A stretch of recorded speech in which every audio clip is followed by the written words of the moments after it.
আজকের ভিডিওতে আমি আপনাকে যে 4টি কথা শেখাতে যাচ্ছি, এই কথাগুলো আপনি যদি আপনার ভালোবাসার মানুষটিকে মেসেজ আকারে সেন্ড করেন অথবা তার সাথে ফোন কলে কথা বলার সময় আপনি যদি তাকে এগুলো বলেন, তো কথা দিলাম সে আপনার পর এতটা খুশি হয়ে যাবে যেটা আপনি আইডিয়াও করতে পারতেছেন না।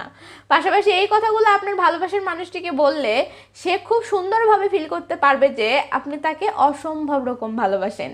তো মাম্মা, তাহলে আর দেরি কেন, চলুন ভিডিওটি শুরু করা যাক। আর হ্যাঁ, কথাগুলো একদম ছোট ছোট, তাই ভিডিওটি শেষ পর্যন্ত অবশ্যই দেখে নেবেন। আশা করা যায় এই 4টি কথার মাঝে কোনো না কোনো কথা আপনার অনেক ভালো লেগে যাবে। তো চলেন এবার নাম্বার 1। আপনার ভালোবাসার মানুষটির সাথে কথা বলার সময় আপনি তাকে বলতে পারেন, আমি আমার হৃদয়টাকে খুব ভালোবাসি। কারণ কি জানো? তো সে যখন বলবে কি, তখন আপনি বলবেন, এটার মাঝে তুমি থাকো।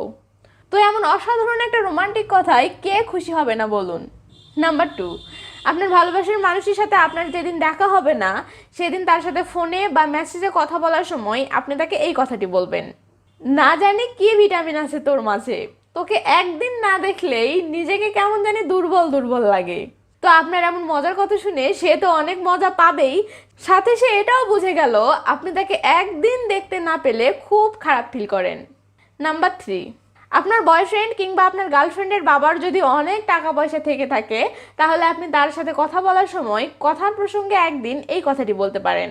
তাকে বলবেন, তোমার বাবার জমি চাই না, সম্পদ চাই না, ব্যাংক ব্যালেন্সও চাই না, তুমি শুধু তোমার সকল ভালোবাসাগুলোকে আমার নামে দলিল করে দাও, তাহলেই হবে। কথাটি যদিও একটু মজার বা মজার ছলে বলা হয়েছে, কিন্তু একটু ভেবে দেখলে বুঝতে পারবেন কথাটির অর্থ কতটা গভীর। আশা করা যায় এমন কথাই আপনার ভালোবাসার মানুষটি আপনার উপর অনেক খুশি হয়ে যাবে। নাম্বার 4, ওয়েট, ভিডিও তো প্রায় শেষের দিকে, আপনি দেখি এখনো ভিডিওতে লাইক দেননি। প্লিজ এখনই লাইকটা দিয়ে দেন তো। ওকে, চলেন এবার নাম্বার 4। আপনি যদি অনেক ঘুম প্রিয় হয়ে থাকেন অথবা আপনি ঘুমিয়েছিলেন, এমন সময় আপনার ভালোবাসার মানুষটি যদি আপনাকে কল বা মেসেজ করে, তাহলে কথার প্রসঙ্গে আপনি তাকে এই কথাটি বলতে পারেন। আপনি বলবেন, অনেক ভালো লাগে এই বিছানা, এই ঘুম, এই স্বপ্ন, আর এই তুমি। এই কথাটির সোজা অর্থ হচ্ছে ঘুমের মাঝে আপনি তাকে নিয়ে স্বপ্ন দেখতে খুব ভালোবাসেন, আর তাই আপনার ঘুম খুব ভালো লাগে। তো মাম্মা, ভিডিওতে যে 4টি কথা বললাম, এগুলো কিন্তু আপনি চাইলে আপনার ফেসবুকে স্ট্যাটাস আকারেও দিতে পারেন, অনেক ভালো হবে। তো যাই হোক, কয় নাম্বার পয়েন্টে আপনার কাছে সবচেয়ে বেশি ভালো লেগেছে সেটি অবশ্যই কমেন্ট করে জানাবেন। আর হ্যাঁ, ভালো থাকবেন, বাই বাই।